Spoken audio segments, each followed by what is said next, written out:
Hey everyone, welcome to the ranking, and here's my ranking of Gary Ross's movies. Yes, the movie Ocean's 8 just came out this weekend. I thought I'd celebrate Ocean's 8 by talking about its director, Gary Ross. Yes, Gary Ross has been a screenwriter for years and years and years, but then he started directing, and he hasn't directed a lot of movies, but he has directed some pretty good ones, and again, Ocean's 8 came out, so I thought I'd celebrate all his movies, all his directed movies, all 5 of his directed movies. Yeah, I just thought I'd talk about them and rank them from my least favorite to my favorite. Alright, let's get to it. Coming in at number 5 is easily Free State of Jones. Free State of Jones is not good. This is the only Gary Ross directed movie that isn't good. Matthew McConaughey, Mahershala Ali, I get where they're going with the story and everything, and yeah, I don't know what it is about these stories like this. Like, also that other one came out,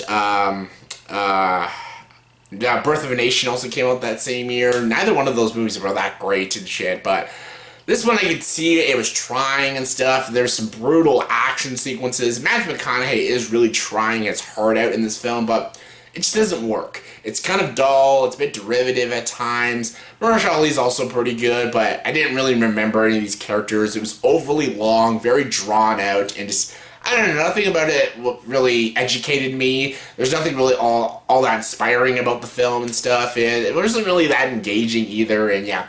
I just found it kind of boring and forgettable, and yeah, this is the worst Gary Ross movie. It's not awful, but it's not that good. Coming in number 4 is Seabiscuit. Yes, a lot of people love this movie. A lot of people consider it one of Gary Ross's best films, one of Tobey Maguire's best films. I personally find it just okay. It's good. I don't know what it is with me and with like horse racing movies and shit like that. I can never get on board with them. I don't know why. I hated Racing Stripes. I found the Secretariat. I thought that was a boring, overrated film, and even this one, I think it's a tad overrated. It's not a bad movie. It's actually by no means a bad movie. Like, I like Tobey Maguire in the movie. I like Jeff Bridges in the movie.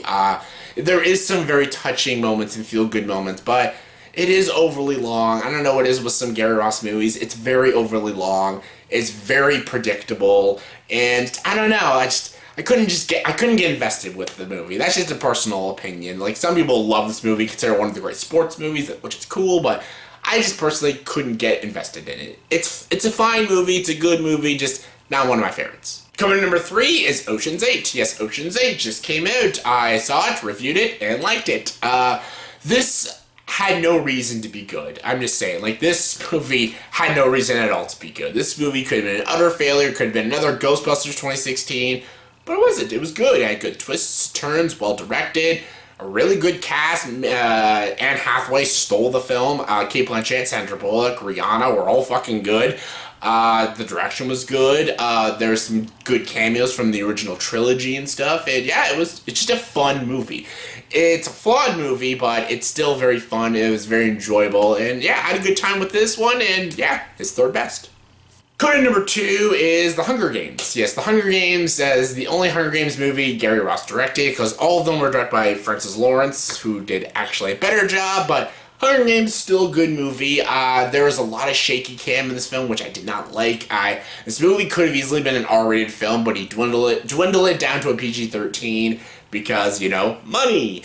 But there is still good direction. The movie is still good, has good social commentary, has great performances by Jennifer Lawrence and Woody Harrelson, Elizabeth Banks, and Donald Sutherland. And the movie is good. It has a forced romance, but still very good. There is some good survival aspects to the story. Catching Fire is just a way superior film in every way, but the movie Hunger Games is still a very good film, and Gary Ross did a very good job directing it, and yeah, second favorite. And my number 1 favorite Gary Ross movie is it's Pleasantville. Pleasantville is his best film. This movie is fantastic. Zero problems with this movie. I love this movie. Tobey Maguire's great in it. Reese Witherspoon, Jeff Daniels, William H. Macy, Joan Cusack, Joan Allen. Get those names mixed up, but yeah, great movie, and also a great movie with great social commentary.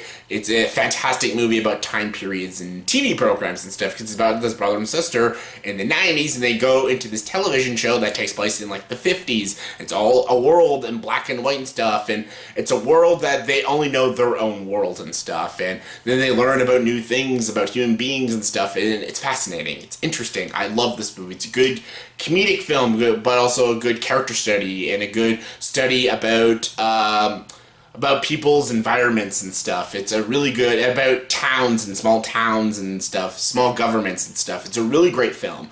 Very well directed, it's superbly well written, and yeah, easily the best movie Gary Ross has directed.